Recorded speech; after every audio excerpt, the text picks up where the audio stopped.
struggling, got some fights to do. We need to be ready for this. Well, today we got someone to answer all of our questions. Creator Jamaal A. Harley, creator of Royal Oak Comics. Hello there, Jamaal.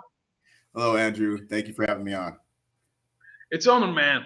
Jamaal is a writer, musician, based on Los Angeles, California, as the founder of Royal Oak Comics and the writer creator of the comic book series Who's Bad? That's a cool name actually.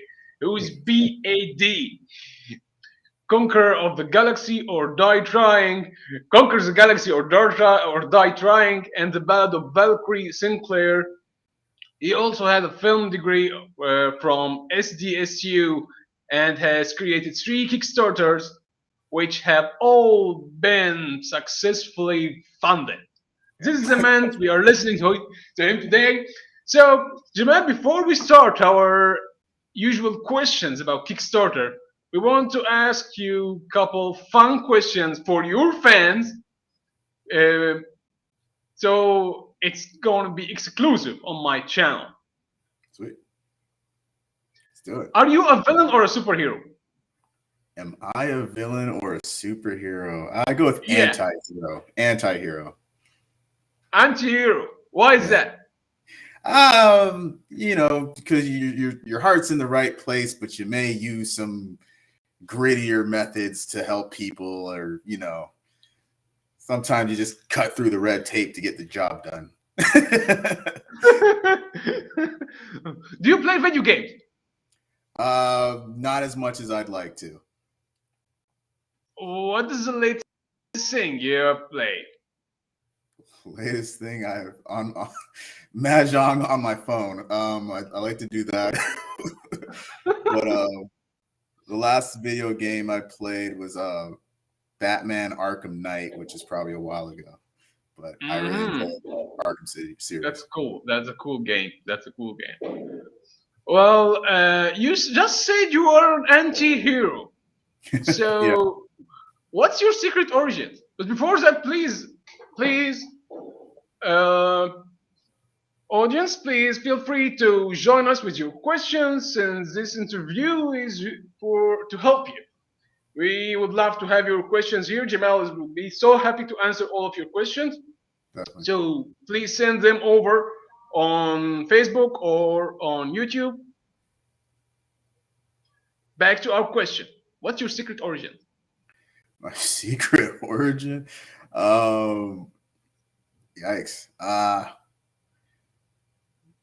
Military brat that grew up loving comic books because he moved around a lot and had to constantly make new friends. So comic books filled the void till he made new friends, and then went out and tried to save the world eventually later. Okay. Um, your weapons of choice. Oh, Weapons of choice is things you use to make comics. things I use to make comics. Well, the noodle is the main thing. Imagination, life experiences, your inner circles, life experiences that they may have gone through, hearing weird conversations while you're out and about, and just be like, that's weird. I'm going to put that in a comic. Yeah, just life and things that inspire you, comic books, TV shows, movies, music, stuff like that. Mm-hmm. So, if you wasn't a writer, what would you be? Oh boy. I'd probably go back probably go back to music and then try again at music. Kind of shifted from music to writing. Hmm. Do you have any link to your music, so I can link it on this video? SoundCloud, if you search, oh boy, it's go to SoundCloud, Illinois, ILLNOISE, or might be under Harley Gold, HARLEY, Gold, GOLD. Search that. I don't remember the link off I'm pretty sure it's soundcloud.com/Illinois.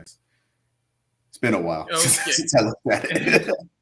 Oh, man. Let me share this on. Let me share this video on our group, on Facebook group.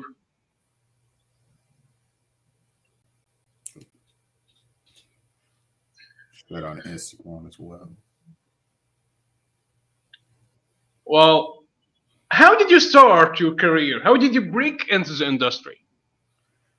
I literally just did it. Like I said, okay, like I've been reading comics for a long time, and I've always had these story ideas since I was a kid. And I was just like, one day I'm gonna do it, and then one day became decades, and I was just like, oh man, I need to do something. So I just decided to do it. I saw there's a lot of not underground, but indie comic creators, doing it, and they had regular day jobs and were doing it in spare time. So I was like, hey, I'll try it and see what happens. And so far, it was just a screw it moment, and it's gone well so far. That's cool. That's cool. Yeah. What influences have shaped your writing? Definitely my favorite comic books, my favorite movies, cartoons. I need you to mention those favorite things. Oh boy. Gargoyles from the 90s is a huge influence. Batman the Animated Series, huge influence. Oh. Battlestar Galactica. Everyone agrees on Batman's animated series. Right? Everyone agrees on this. That's my Batman. Everybody has their version of Batman. That's my Batman. And the Justice League animated series. What else? Battlestar Galactica, Boondocks, just to name a few. Christopher Nolan's The Dark Knight was big for me. Watchmen, the comic, and Zack Snyder's movie I really enjoyed. Yeah, off the top of my head, that's and music wise, I don't know, I really like My Chemical Romance's lyrics, Jay-Z, Eminem, just a couple different musical influences I throw in there. Atmosphere. I make a lot of atmosphere references in my comics, so if you catch that, kudos to you. Cool. So, how does an idea of a story begin? Like, let me ask you, you got some cool names. Who's bad? Conquers the galaxy, or Die Trying? You got some cool heavy names. Thank you. So how does the idea of Jamaal Harley start? How does an idea for Royal Oak Comic start? It's really like, I guess, the Marvel what if type of method. It's just kind of like, hey, like, what if this happened in whether it be the DC, Marvel, or Image universe, and just like, what if this happened in a superhero context? And then I just go from there. When it comes to names, songs lyric, Who's Bad is Michael Jackson, Conquer the Galaxy or Die Trying is 50 Cent. The Ballad of Valkyrie Sinclaire, I just thought it sounded cool, and I just wrote the story around that. So yeah, it's definitely taking a lot of inspiration and things I enjoy or think sounds cool or thinks works well for the project, and just like, I think that's the best way to start a story, because really there's nothing new under the sun. Everything is influenced. Everything has inspirations, and you want to pay homage to stuff that you enjoyed and means stuff to you, and you kind of want to add on to that. I don't think there's anything wrong with that. And hopefully people will do the same with my stories, that it might inspire them to do stuff, or they may that's that would be an amazing gift to me from somebody who enjoyed it and went on to do something that they think is cool and that they want other people to read and see. Well, here is the link down here to Royal Oak Comics. Start following and check Royal Oak Comics link. Yeah. On sale now. This man is great. You got this box ready to show. Conquer the Galaxy or Die We Trying on sale now. yeah, and we got Royal Oak Comics on Instagram, Royal_Oak_Comics on Instagram, and the same one on TikTok, Royal_Oak_Comics on TikTok. Yes. No dancing on TikTok yet, but it might happen. Yeah. So, are you a pantser or an outliner when you write your stories? Definitely like to have an outline. Definitely outliner. Yeah, because Why? why? I feel like you have to have something to hold on to, because whether it's the first draft, it constantly changes, but as long as you have that backbone of the structure, it keeps me in line, because I can go off on a crazy tangent and totally change the story sometimes, but that keeps me that. Oh, we lost. No, he's back again. Okay, Okay, cool. yeah. So, back to the pantser and the outliner thing. Yeah. Wait, penciler and outline. Am I understanding the question right? What are we talking about? Pantser is like you create a cool character, and you put yourself into his pants, into his shoes, Okay. and throw problems at him at a time. Throw maybe a galactic problem or a girlfriend problem, a nemesis problem, a villain problem. This is Spencer, outliner that he creates like an whole universe for his story or novels. You kind of know what's happening in the next arc and the next arc after it and the next after arc. You are like planning things for 10 years or so forward. While Panzer, you create a so cool character like we find on One Piece Luffy Yeah. anime. Chu Oda just created. He created a cool character, a cool team pirates, and throwing problems at them at a time. So, Hmm. which type are you? I think I am a mix of both, especially with Who's Bad. Who's Bad, I think, is a really good mix of both, where, like, yeah, like, main character is kind of like me. And if what would I do in this situation? Conquer the Galaxy or Die Trying. That's more an outliner, because some of the characters have some of my traits, but they're completely really different. Kind of, they're based off of people I know, really. And same thing with Valkyrie Sinclaire. It's like, that main character is based off somebody I know, and like kind of like, what would she do in this crazy world?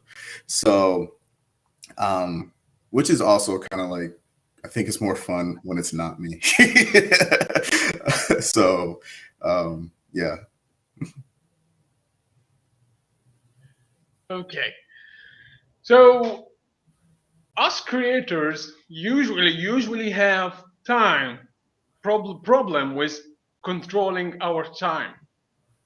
So I'm going to ask you this: how do you organize your day and write? It appears that you do love what you are doing and dictated to it.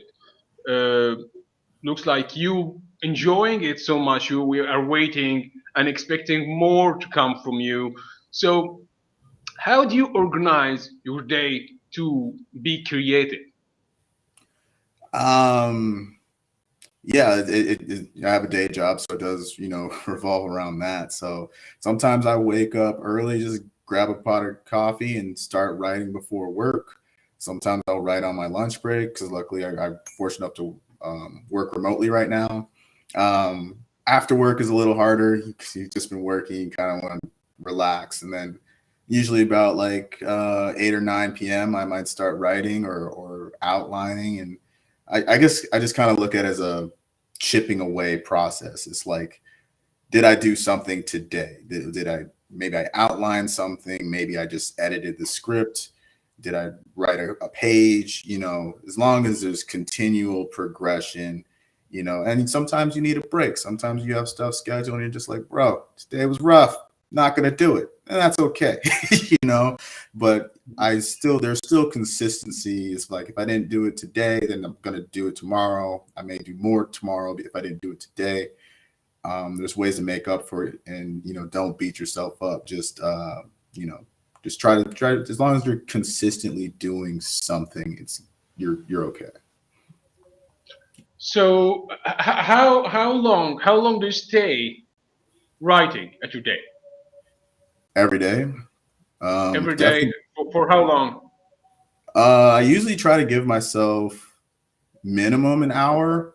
There's been days where like I'm on a roll and I'll do it for 4 or 5 hours, and just because it's like I'm in the zone and I have this idea and it's just flowing. I'm also the type of person where I may be laying in bed and I have an idea or I have a dream. I will wake up and I will write that down. Because like I don't want to lose it. I'm like, this is cool. This is cool. Like I gotta get it. Or I either type it in my phone and write it the next day, or sometimes I will get out of bed and write it down just because I'm you know, inspired to do so. Did you edit your works at the same time you were writing, or on a different time? Different time. I definitely like to just let it, when it's flowing, just let it flow and edit it later. So that's this is a very important part to our audience. This is a very important part. You can be editing your works while you are writing. It's going to keep you stressed and futuristic. So what Jamaal is saying here is tip number 1 to every writer: please don't edit your works at the same time you're writing. Please continue. Yeah.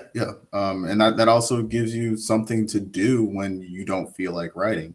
A lot of times when I don't feel like writing, I'm editing, and that to me is a completely different process, because now I'm just in like, okay, I'm just fixing stuff. I'm not worried about you're worried about how it flows, but I'm not worried about, I guess, the heavy stuff of the writing. To me, that's like I guess busy work is. I don't know if that's the right how I exactly feel about it, but yeah. But it's good to separate those two, like you said. Are there any mistakes that you frequently see other writers make, and you don't like them?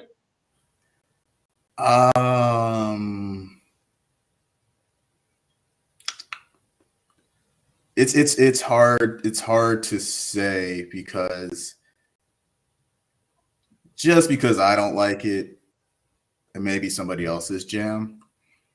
So I kind of look at it from that angle. Nothing off the top of the head that's just not a glaring. Something that when you are reading it, you just say, "Oh man, they can have done with this, or have gone this way, or have done that." Yeah, there's something you want to mention. Yeah, there's like, I guess it's like if it's like when the powers just kind of like morph to fit the situation. I don't like. I like when the power set is consistent. This character can do this, and then they're in this situation. It's like, oh man, they're screwed because this is their power set, and then you know, something magically happens, and it's just like, no, I don't like that. And so that does. I mean, it kind of works in certain. You love stressing your characters.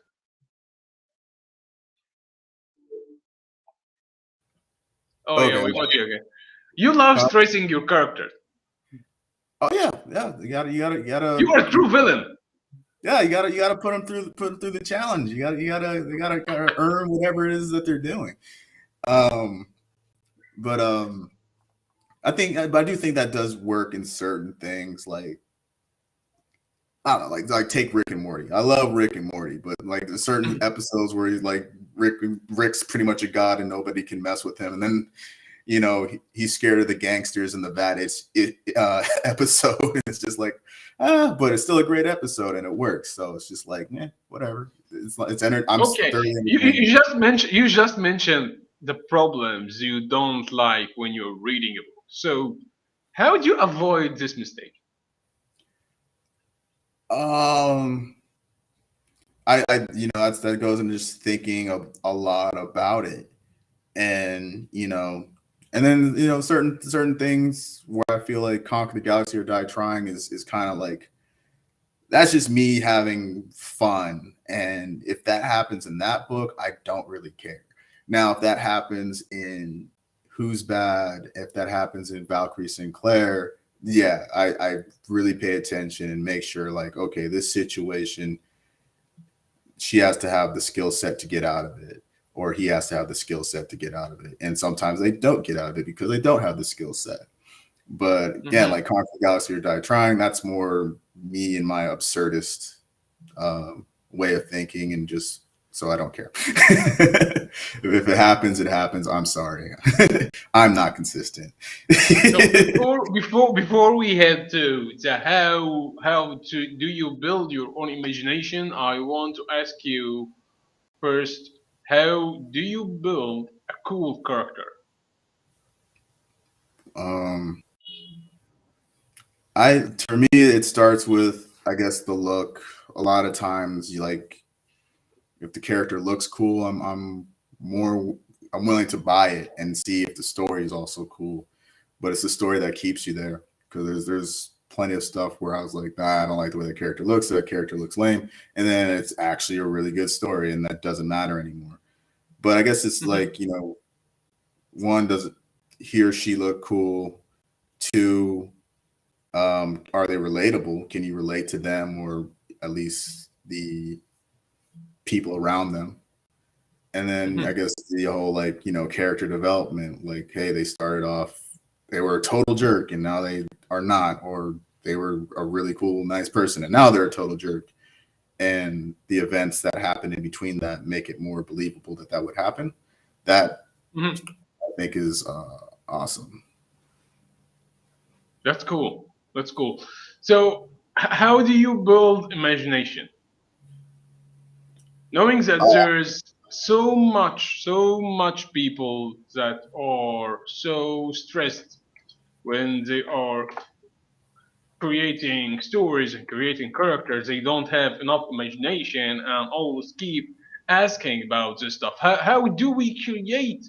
How do we have imagination to have a universe like this with characters like that with long ears, or space elves or space marines, maybe like we see on Warhammer and things like that? So how do you build your own imagination?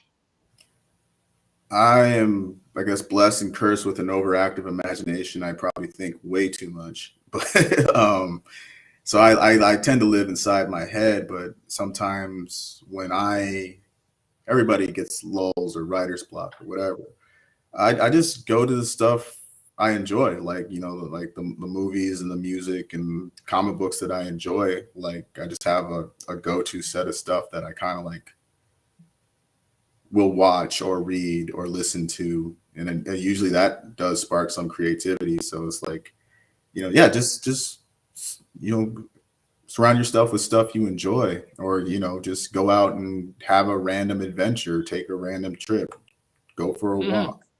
You'll I mean, every time I live in LA, so every time I step outside the house, I see some crazy character doing some crazy thing. So it's like, yeah, or just pay attention to your coworkers. If you have that coworker where you're just like, what is wrong with you? That's a character.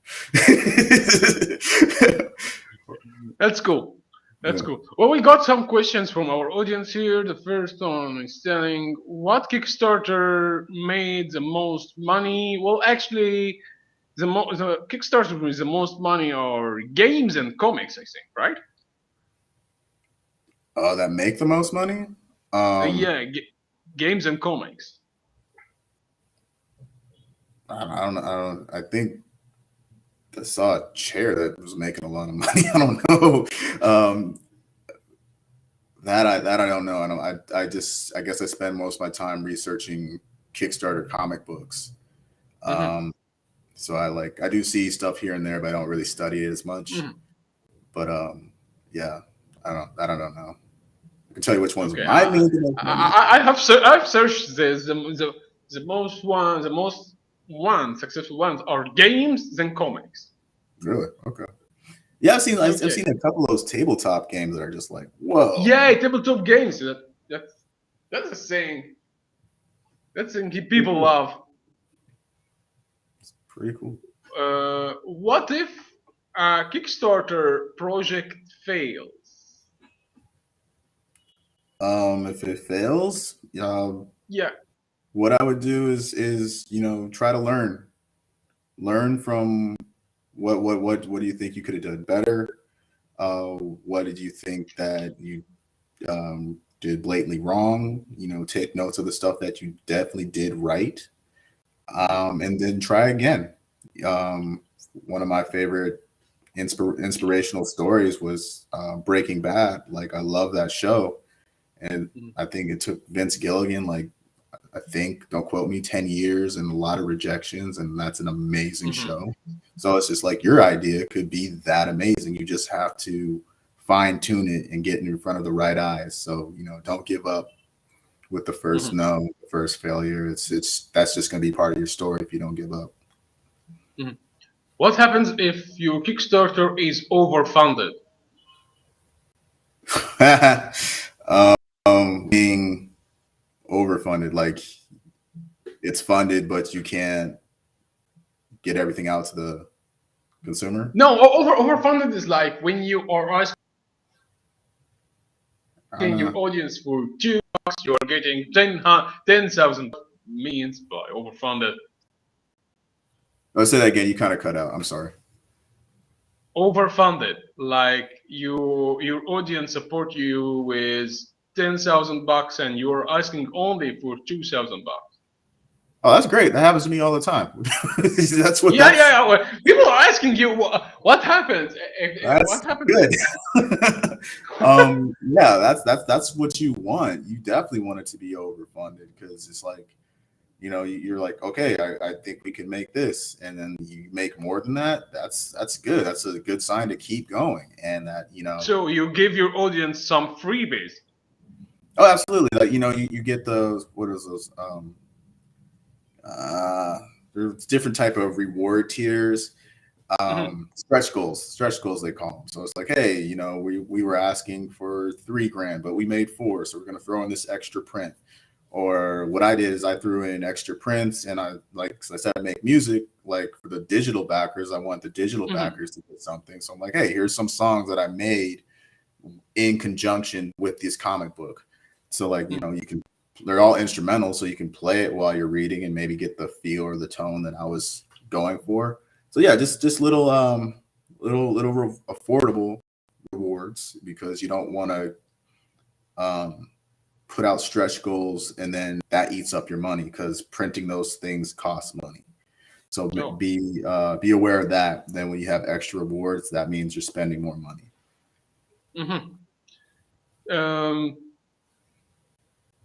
So what are the tires that people love most? Stickers, action figures, posters. What's your saying? What's your recipe for this?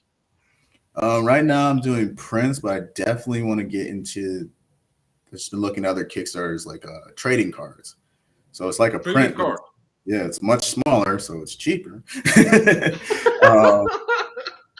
So yeah, like, we'll definitely get into the trading card thing. Those seem to do really well, and that's also a way to, like, you can do it both sides. You have a cool picture of your character. People love that. Yeah, then you have some information about them on the back. So that's definitely something I want to do next Kickstarter. I really like stickers. Posters are okay. I would say stickers. Yeah, I eventually want to do action figures. I'm actually going to do, it's actually sitting right over there. The cover for Who's Bad #2 actually is like hand You created drawn. action figures for Royal Oak Comics? Not yet. Soon. Not yet. Yeah, but I definitely have the cover art for Who's Bad #2, which will be available for you to purchase. There's only one of them, so it will be yours. So that'll be a reward. The cover art that you will own along with the comic book, and also signed by the Please, artist. our audience, feel free to send us your questions. We are here today to answer all your questions. Jamal is here today to answer your questions. The, the founder and the creator of Royal Oak Comics. Well, can Kickstarter make you rich? Say that again. Can I'm sorry? Kickstarter make you rich? Maybe somebody, but not me. Not yet. Not yet.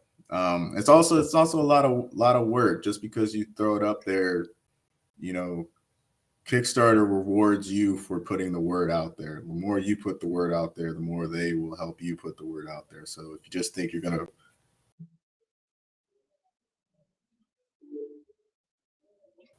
Back again. you think you're just gonna put it out there and Kickstarter is gonna do all the work for you, no, that's not gonna happen. That's not gonna happen. Oh, No, yeah, you have to actively be saying, hey, look at this, hey, look at my project, hey, everybody I know, like, hey, friend on Facebook who I haven't talked to in 7 years, talk to them. you have to you have to do your own social marketing. Yeah, and that's that to me was the scariest part, but it's actually really cool because you're like, oh man, I haven't talked to this person in 7 years, but then you message them and then you actually kind of reconnect and might start a conversation. And sure, there's people who will ignore you, but that reconnection is definitely worth anybody who ignores you. So don't be afraid of that. Just do it. Be used. Oh, okay. Can Huh? Kickstarter be used to start a business? Absolutely. That's pretty much what I'm doing. Like, right now the goal is to make back the money I put into these comic books, and then or at least make back the money, definitely make some profit, and then you take that profit and you put it back into the business, and you just kind of keep building up until you have a business. And there's definitely some creators making some crazy money, and they have a warehouse where they stock all their merch and throw a Kickstarter, and that's the goal. I would like to be on that level and in that realm of making comic books. So just takes time. Well, we got another question here from our audience. What does it take you to be a full-time writer?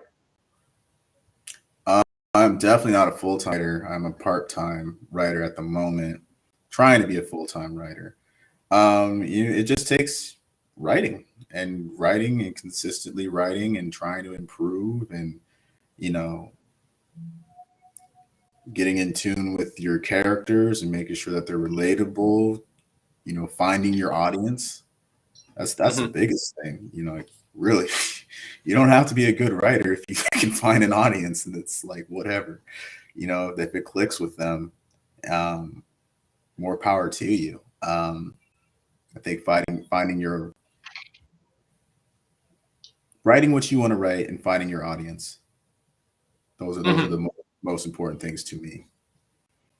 So That's cool. yeah. That's cool. So, how do you deal with art block? Sorry, with writer's block. Oh yeah, sure. Yeah. I'm an artist, so it kind of makes me up. So, how do you deal with writer's block? Take that as an opportunity to go live your life. Go do something. Make experiences. Hang out with your friends. Go people watch. Go for a walk. Just watch stuff that inspires you. Movies, music, books, whatever inspires you, lean on that. But definitely take the opportunity to go live your life, gain some new experiences, and hopefully those experiences or people that you're people watching spark something in you, and you can get back to it. So that'd be my advice. Do you ask your friends, your close friends, about the stories you create and take their opinions on your stories and characters? Yeah, I definitely have a circle of friends and creative people that I bounce ideas off of. Also, people like yeah, full on like, hey, read this. Is there anything in this that's just like stupid or problematic or doesn't work? Be brutally honest with me. You know, if you like it, tell me you like it. If it's trash, tell me it's trash, but tell me why it's trash so I can fix it. And then, sometimes, they say like, I don't like this. And sometimes I'll be like, yeah, you're right. Or sometimes I'll be like, I like it. I'm staying in. So, it's definitely good to have people you can bounce ideas off of. Yeah, yeah. Well, there is a stressing questions that many ask on jobs and commissions, and on our group too, artist jobs and showcase. You can search it on Facebook, artist jobs on showcase. It's group about finding jobs and commissions for artists, finding jobs for writers, flatters, concept artists, for game creators too. Um, how do you find your artist and trust him/her? There's a variety of Facebook groups I go to. There's also a couple Reddit groups I go to. Um, I mean, you can look at How do you pick your artist? um, I have to like their art style. I have to look at a variety of different pictures and scenarios. Also, like, does your style fit the story I'm trying to tell? There's, sometimes I'm now in a position where a lot of artists reach out to me, and there's some amazing artists, and I'll just be like, your style is dope, but I just doesn't think it fits with what I'm trying to do. But I always keep Cool. them in mind because I still have a laundry list of stories I want to tell. And I'll be like, oh, you'd be dope for this one, but I'm not working on that one right now. But I'll keep you in mind. And hopefully when I get to that, hopefully you're free and we can work on it if it's something that interests the artist. So it's just That's cool. sometimes it's not the right time, but always be cool and cordial with somebody because you never know down the road, there may be a possibility for you to work together. And so just be honest. Try to. I failed at being upfront in a few cases, and I apologize, but I've definitely learned from those about being upfront, be honest, and be cordial, and just try to be cool. Um, Yeah, and we because definitely love this. huh? We definitely artists love this. Yeah. Just be cool and pay the artist their rate. just do that. I mean, if you can't go out for dinner this Well, week, how do you pay your artist? Do you pay half upfront or pay for a whole sum of maybe page or 5 page first upfront, then it, continue circle? it depends on the artist. So like if it's our first time ever working together, it's half up front and half when done. Once we build a rapport or we are on the same page and trust is built. Once trust is built, if you want me to pay you up front, cool. If you want me to pay you when you're done, cool. If you want me to pay you for every page, cool. um Once we have This that is what trust, happens with me too. So, yeah, I would yeah, like if it's the first time I'm dealing with a writer, I take it I take half upfront. I don't mind throwing some rough line sketches to show the writer I'm serious about this and I want to be joining this for the journey. Um, and later we just set our own payment methods. If it's upfront, if it's in the middle, if it's going to be 5 pages upfront, 10 pages upfront. It depends about how we trust each other and the connectivity between us both. definitely 100%. I totally agree. Yeah. Uh, are there any characters or stories you are dying to do? Oh, absolutely, man. Uh yeah, like I have some characters like I kind of want to put in the worlds of Who's Bad that kind of exist in the same universe but are in a different city. Um yeah, like there's this one called Eliminator, which is the very first character I ever created when I was like 5. Maybe I was 7, but I don't think I could have said Eliminator when I was 5. Yeah, I was way too Tell young. us about those. Eliminator, that's not the title, that's the name of the character, and it's basically this kind of mix of sci-fi and high fantasy um, type of world where it's kind of like sci-fi knights and sci-fi wizards and stuff like that. I guess I'm describing Star Wars, but it's different. Yeah, and it's basically this one. It's about this hero who kind of learns that he may or may not be on the wrong side, and I try to put the the protagonist and antagonist sides where it kind of will split the audience. Like they'll be like, no, the protagonists are right, and other people like, no, the antagonists are right, and then you can have that debate and discussion and argue about it online. So that one is I really want to bring that one to life as soon as I can. That's cool. So before you start your own Kickstarter or Indiegogo campaign, how do you get prepared for it? How are you prepared for it? How much material are you preparing for those? You don't finish the whole book before you start your Kickstarter, right? Usually the only thing when I start the Kickstarter, all the art and color is done. The only thing usually left is the dialogue, getting it So lettered. the whole book is finished before Kickstarter. Yeah, so like that Oh, the goal is to get you the book, if not the month it finishes, then the next month. So like with Valkyrie Sinclaire, our Kickstarter finished in April. So we should be getting the shipment of the books next week. Um, and so like that's it's dope. yeah, so get it to you as soon as possible. Um, in terms of preparing for it, my advice for that is to study successful Kickstarters. Just Hmm. study them. From the layout to how they word things to how they say they're gonna use the money. Um, like their taglines, their titles, the artwork that they use, the Kickstarter artwork. Just study that, see what works, see what's getting funded, see what's getting crazy amounts of money, and then That's also cool. look at the ones that are not successful and try to see the difference. Okay, like why isn't this successful? What's difference between this one that didn't make it and what's Hmm. difference between this one that made 20, 30, 40 grand? Hmm. You know, Okay, we got another question. Do you do nudity to win a Kickstarter?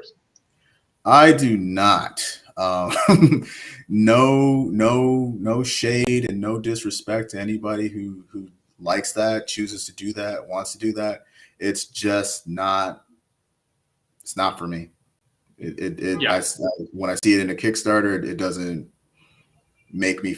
I'm really just indifferent to it. It doesn't make me want or to back or not back a book because of that. It's just literally I don't care. So, but if you care and that's your jam, then by all means, knock yourself out. I just don't care. Okay. How do you market your own campaign? Marketing, Instagram. I do some Instagram ads. I'm out there on social media. I will literally like instead of playing mahjong, I'll literally sit on my Instagram and message everybody on Instagram that follows me. Hey, this is out. Everybody on Facebook. Hey, this is out. Everybody on TikTok. Hey, this is out. I want to eventually start doing comic book You conventions. private message those people. Hmm. Oh. Go Hmm. through everybody even like if I like because you only have a month, you only have so much time. But yeah, once I'm done with Instagram, I move to Facebook. Once I'm done with Facebook, I move to TikTok. If I'm done with all three. Okay, he's back again. Hey, yeah, once I'm done with that, I move. Yeah, I'm Doesn't into this make you feel bad? Does it? It used to, but because of all the positive feedback that I get, it's like it's so much worth it. Like, like from people, other people just like heart it or give a thumbs up, or people like, oh, this looks cool, or oh, I love the art, or oh, this is amazing idea. That makes it all worth it. And you like, just taking the positive, I had someone like, block me for doing that, but whatever. It's like that's that. If you don't like it, Definitely cool. don't need those. Exactly. It's like, oh, that's your decision. But I focus on the people that are like, oh, this looks cool. Oh, this is amazing. Oh, congratulations, like that, and that gives me the motivation to keep going. So yeah, it's sort of like, yeah, it is kind of scary because sometimes you feel like you're bothering people. But I mean, look how much inundated with ads we are in our society. Yeah. You're so right about this. And it's kind of like, I don't know, at least when I get it from a person I know, it's like, oh, hey, I know you and you're doing something cool. I want to support you. I think that's more inclined to do that, but also don't overdo it. Like, sometimes other creators are like tagging me every week. That's a little much for me. Maybe other people, but it's like I know about it. I already backed, but you're now, I was like, I know, dude. I know, and I hope you wish you nothing but the best. But like, I'm waiting on this message from my artist, and I think, oh, it's my artist, and then it's you.